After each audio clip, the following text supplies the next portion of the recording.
அண்ணாமலையை காணோன்னு வீட்டில் இருக்க எல்லாருமே தேடவும் செய்கிறாங்க. ஓரளவுக்கு மேலே இங்கே விஜயா வந்துட்டு அப்பா கூட தான் வரணும்னு சொன்னாலும் கூட முத்துவாலை வந்துட்டு அங்கே இங்கே தேடி பரசு வீட்டில் அப்படி இப்படின்னு தேடினாலும் அண்ணாமலை கிடைக்கவே இல்லை. அதனால் பதட்டப்பட்ட முத்து வந்துட்டு நிறைய ஸ்டேஷனுக்கு போகிறாங்க. ஸ்டேஷனில் அருண் வேறு இருக்காங்க. அப்போ தான் டியூட்டி முடிச்சுட்டு அங்கே சைன் பண்ணுறதுக்காக வரவும் செஞ்சுருப்பாங்க. என்ன சார் என்ன பிரச்சனை அப்படின்னு சொல்லி கேட்க வெளியே நிற்கிற முத்துவையும் பார்க்குறாங்க. உள்ள ஸ்டேஷனுக்குள்ளே இருக்க இன்ஸ்பெக்டர்கிட்டையும் கேட்குறாங்க. அவங்க அப்பாவை காணும்னு சொல்லி கம்ப்ளைண்ட் கொடுக்க வந்திருக்காங்க அப்படின்னு சொல்ல, அப்படி இப்படிப்பட்ட பிள்ளைகிட்ட எந்த அப்பாவால தான் இருக்க முடியும்? அன்னைக்கே என்னை அடித்ததுக்கே அவங்க அப்பா ரோடுன்னு கூட பார்க்காம முத்துவை கை நீட்டி அடித்தாரு.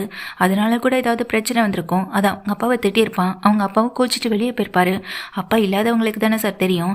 இவனுக்கெல்லாம் அப்பா கூடவே இருந்தோ அவருடைய அருமை தெரிய மாட்டுது அப்படின்னு அருண் வந்து திட்டவும் செய்கிறாங்க. சரிங்க சார், அப்போ நான் கிளம்புறேன்னு இங்கே அருண் கிளம்பிட்டே போகும்போதே முத்துவை பார்த்துட்டே போகிறாங்க. முத்து வந்துட்டு கண்கலங்கி நிற்கிறத முதல் தடவையாக பார்க்குற அருண், இவனுக்கு அவ்வளோ ஃபீலிங்லாம் இருக்கா என்ன? அப்பா மேலே அவ்வளோ பாசம் வச்சிருக்காளா என்ன இவன் அப்படின்ற மாதிரியான யோசனையோட தான் வீட்டுக்கு போகிறாங்க. வீட்டுக்கு போனதும் சீதா கிட்ட விஷயத்த சொல்ல, என்ன சொல்கிறீங்க அங்கே மாமாவை காணுமா அப்படின்னு சொல்லி கேட்க, ஆமான்ற மாதிரி அங்கே அருண் சொல்ல, மாமா ரொம்ப பாவம், அவர் ஏன் எங்கே போனாருன்னு கூட தெரியலையே அப்படின்னு நினச்சி ஒரு பக்கம் சீதா வருத்தப்படவும் செய்கிறாங்க. இன்னொரு பக்கம் தாக்காவுக்கு ஃபோன் பண்ணி கேட்கணுன்ற ஒரு எண்ணம் கூட அவங்களுக்கு வரவும் இல்லை. அதனால் அந்த சுச்சுவேஷனில் அவங்க அப்படியே இருக்காங்க. இங்கே முத்து வந்துட்டு அங்கே எங்கே தேடி ஸ்டேஷனில் கம்ப்ளைண்ட் கொடுத்தோம், அப்பா கிடைக்கலன்ற வருத்தம் இங்கே முத்துவுக்கு ரொம்ப அதிகமாகவே இருக்குது. அந்த வருத்தத்தோட வீட்டுக்கு போகவும் செய்கிறாங்க. வீட்டுக்கு போன கொஞ்ச நேரத்திலேயே போலீஸ் ஸ்டேஷன்லேருந்து ஆட்கள் வீட்டுக்கு வரவும் செய்கிறாங்க. வாங்க சார், ஏதாவது அப்பாவை பற்றி விஷயம் டீட்டெயில் ஏதாவது தெரிஞ்சுதான்னு சொல்லி கேட்க, உன்னை ஸ்டேஷனில் கூட்டிகிட்டு வர சொன்னாங்க வா அப்படின்னு சொல்லிட்டு முத்துவை கூட்டிகிட்டு கிளம்புறாங்க. என்னாச்சுன்னு தெரியலேன்னு ஒரு பக்கம் விஜயா மனசு உடைஞ்சு போய் உட்காந்துருக்காங்க. அண்ணாமலையை காணோம், எங்கே போனார் என்ன ஆனாருன்னு எதுவுமே தெரியலேன்னு இங்கே வந்து ஸ்ருதி, மீனா, ரவி எல்லாருமே இங்கே அம்மாவுக்கு வந்துட்டு ஆறுதல் சொல்லிட்டு இருக்காங்க. மனோஜ், ரோஹினி ரெண்டு பேருமே தகச்சு போய் நிற்கிறாங்க. கூடவே கிருஷ்ணன் ஒரு பக்கம் தாத்தாவை காணுன்ற ஒரு அழுகை அவங்க மனசுக்குள்ளே ஓடிட்டே இருக்கவும் செய்து ஸ்டேஷனுக்கு வந்ததுக்கு பிறகு முத்துவை நேராக வச்சு விசாரிக்கிறாங்க. ஆமாம், அருணும் எனக்கு ஃபோன் பண்ணி விஷயத்த சொன்னான், வீட்டில் ஏதாவது பிரச்சனையா அப்படின்னு சொல்லி கேட்குறாங்க. இல்லை சார், அது வந்துன்னு சொல்ல எதுவாக இருந்தாலும் சொல்லுங்கப்பா அப்படின்னு சொல்லும்போது, என் வீட்டில் மனோஜ்னு ஒருத்தர் இருக்கான், அதான் என்னுடைய அண்ணன், அவன் நிறைய கடன் வாங்கி இப்போ ஏமாந்துட்டான். அது மட்டும் இல்லாமல் 30 லட்ச ரூபா பணத்தை அவன் உடனடியாக கொடுத்தாகணும். அது சம்மந்தமாக எங்கள் வீட்டில் சொத்தை பறித்து தகராறு பண்ணான். அது பிடிக்காம தான் அப்பா மனசு சரியில்லாமல் தான் வீட்டை விட்டு கிளம்பிட்டார் அப்படின்னு சொல்கிறாங்க.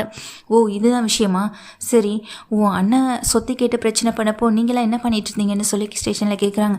சரி, எங்கள் அப்பாவை முதல்ல அவரை கண்டுபிடிச்சு கொடுங்க சார் அப்படின்னு சொல்லி கேட்க, இங்கே பாரு முத்து, உன் மேலே சந்தேகப்பட்டு விசாரிக்கலை, ஆனால் வீட்டில் என்ன நடந்துச்சுன்னு தெளிவாக சொல்லி தான் ஆகணும் அப்படின்னு சொல்ல, நாங்கள் அதெல்லாம் கொடுக்க மாட்டோம், சொத்து தகராறு தான் சார் நடந்தது, அப்பா இருக்க வரைக்கும் அந்த சொத்தை விற்கக்கூட கூடாது அப்படின்னு சொல்லி தான் சார் நாங்கள் அந்த பிரச்சனையை பண்ணோம்.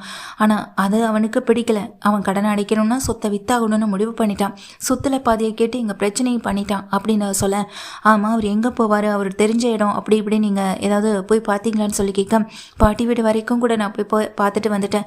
பாட்டி வீட்லேயும் அப்பா இல்லை, அப்பா காணாமல் போன விஷயம் பாட்டிக்கு தெரியாது, பாட்டி ரொம்ப வயசானவங்கன்னு நானும் அந்த விஷயத்தை அவங்க கிட்ட சொல்லலை. அப்பாவுடைய ஃப்ரெண்டு வீடு ரொம்ப வேண்டப்பட்டவர் தான், பரசாங்கல் வீட்டில் கூட நான் போய் பார்த்துட்டேன், அங்கேயும் அப்பா இல்லை அப்படின்னு சொல்கிறாங்க. சரி, நாங்கள் விசாரிச்சுட்டு உங்களுக்கு கால் பண்ணுறோம் அப்படின்னு போலீஸ் ஸ்டேஷன்லேருந்து அனுப்பி விட்டுறாங்க முத்துவன். அடுத்த நாள் ஆகுது.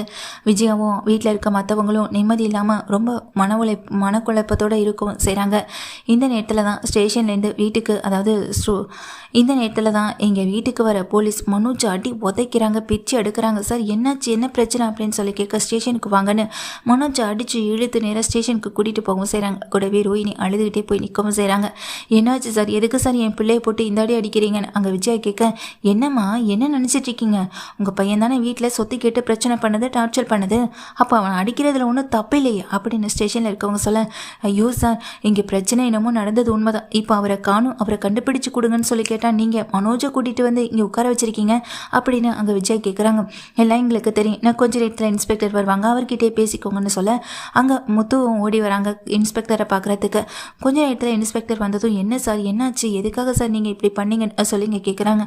அப்பாவை கண்டுபிடிச்சிட்டிங்களா இல்லையா சார் அப்படின்னு சொல்லி கேட்கும்போதே இங்கே வந்துட்டு காருக்குள்ளேருந்து 2 கான்ஸ்டபிள் அங்கே அவங்க அப்பாவை வந்துட்டு கைத்தாங்களா பிடிச்சி கூட்டிகிட்டு வரவும் செய்கிறாங்க. அப்பான்னு ஓடி போய் கட்டி பிடிச்சி அழுகிற முத்து, என்னாச்சுப்பா உனக்கு, என்னாச்சு, எங்கே போனேன், எதுக்குப்பா சொல்லாமல் கொள்ளாமல் போனேன்னு எங்கள் வீட்டில் இருக்க எல்லாருமே கேட்குறாங்க. அப்போ உங்களுக்கு ஒன்றும் இல்லைன்னு சொல்லிட்டு ரவியும் கேட்குறாங்க. மனோஜ் அழுதுகிட்டே நிற்க, ரோஹினிக்கு என்ன பண்ணுறதுனே தெரியலை. இப்படி எல்லாரும் ஒரு விதமான பதட்டத்தோடு நிற்க, சார் அப்பாவை எங்கே பார்த்தீங்க, ஏன் இப்படி இருக்காரு, உடஞ்சி போய் உட்காந்துருக்காரு, என்ன சார் ஆச்சு அப்பாவுக்கு, ஒன்றும் பிரச்சனை இல்லைன்னு சொல்ல, உங்கள் அப்பாவை இப்போ தான் டாக்டர் கிட்ட எல்லாம் கூட்டிகிட்டு போயிட்டு வந்தோம், ஒன்றும் பிரச்சனை இல்லை, ப்ரெஷர் தான் கொஞ்சம் அதிகமாக இருக்குன்னு சொல்லி டேப்லெட் கொடுத்துருக்காங்க.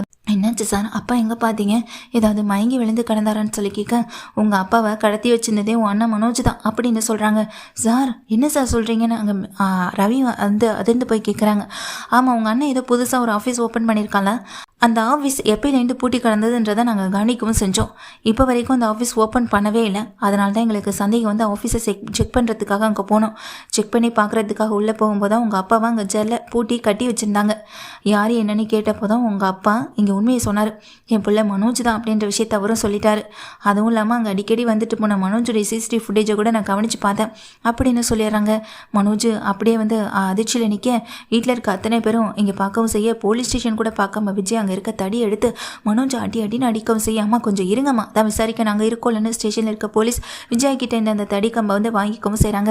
என்ன ஆச்சு இப்போ? எதுக்கு சார், எதுக்காக சார் இவன் இப்படியெல்லாம் பண்ணான்னு சொல்லி கேட்க, இங்கே போலீஸ் பக்கத்தில் போகிறாங்க. அங்கே மனோஜ் பக்கத்தில், மனோஜ் வந்து உங்கள் அப்பான்னு கூட பார்க்காம சொத்துக்காக உன் அப்பாவே கடத்துற அளவுக்கு வந்துட்டியா நீ அப்படின்னு சொல்லி கேட்க, இல்லை சார், அது வந்து எனக்கு இருந்த கடனுக்காக அப்படின்னு சொல்லும்போது, கடனுக்காக என்ன வேணாலும் செய்யலாம் அளவுக்கு வந்துட்டியா? கடனா எப்படி தான் பண்ணணுமா அப்படின்னு சொல்லிட்டு இங்கே திட்டமும் செய்கிறாங்க. கடன் வாங்கினா அதை எப்படி அடைக்கணும் அப்படின்றத பற்றி மட்டும்தான் யோசிக்கணும்.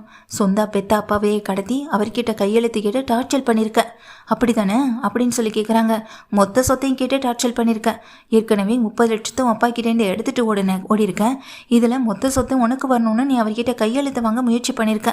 இதானடா அப்படின்னு சொல்லிட்டு அடிக்கவும் செய்கிறாங்க. உங்கள் அப்பா எல்லா வாக்குமூலத்தையும் எங்ககிட்ட கொடுத்துட்டாரு அப்படின்னு சொல்ல, மனோஜ் அந்த ஸ்டேஷனில் சட்டையை உரிச்சிட்டு தோலை உரிக்கவும் செய்கிறாங்க. இங்கே ரோஹினி போய் கெஞ்சவும் செய்கிறாங்க. ஆனால் அந்த நேரத்தில் விஜயா வந்து ரோஹினியை இழுத்து தள்ளி, எல்லாம் உன்னால தாண்டின்னு அங்கே ரோஹினி அடிக்க கையை உங்கள் போதும் நிறுத்துங்க. எப்போதுமே அடுத்தவங்க மேலே பழைய போடுறதே உங்களுக்கு வேலையை போச்சு. உங்களுக்கு மனோஜ் சரியாக வளர்க்க தெரியல. இந்த நிலைமைக்கு அப்பாவை கடத்துற அளவுக்கு வந்திருக்கானா அதுக்கு முக்கிய காரணம் நீங்கள் தான். நான் ரவுடியாக வளர்ந்துட்டேன்னு சொன்னீங்க. நான் ரவுடி தான், ஆனால் உங்கள் பிள்ளை அதை விட பெரிய கடத்தல்காரனால இருக்கான் அப்படின்னு முத்து வந்துட்டு பயங்கரமாக திட்டுறாங்க விஜயா. விஜயாவை திட்டினதுமே விஜயா அப்படியே அதிர்ச்சியில் அப்படியே நிற்கிறாங்க. அண்ணாமலைகிட்ட பேச போனால் அண்ணாமலை யார்கிட்டையும் பேச தயாராக இல்லை. சொத்து தன்னோட முக்கியம், அந்த மொத்த சொத்தை நீயே எடுத்துக்கோ அப்படின்னு அங்கே அண்ணாமலை சொல்ல, அப்பா அப்படிலாம் நீ கஷ்டப்பட்டு உழைச்ச சொத்தை இவனுக்கு கொடுத்து என்னப்பா ஆக போகுது? ஏற்கனவே எல்லாத்தையுமே இவன் எப்படி இழந்து நிற்கிறான் பார்த்தீங்களா? அளவுக்கு அதிகமாக ஆசைப்பட்டா இருக்கிறத கைவிட்டு போகணும்னு இவனுக்கு தெரியாது. இவனுக்கெல்லாம் சொத்தில் ₹1 கூட கொடுக்கக்கூடாது அப்படின்னு சொல்ல, சார் உங்கள் பையன் முத்து சொல்கிறதான் சரி. உங்கள் வீம்புக்காகவும் உங்கள் கோவத்துக்காகவும் நீங்கள் அந்த சொத்தெல்லாம் வேண்டாம் அவங்க தலையில் கட்டிட்டு போனாலும் உழைப்பு எல்லாமே வீணாக போயிடும் சார். முதல்ல இவங்க 2 பேரையும் தனியாக விடுங்க.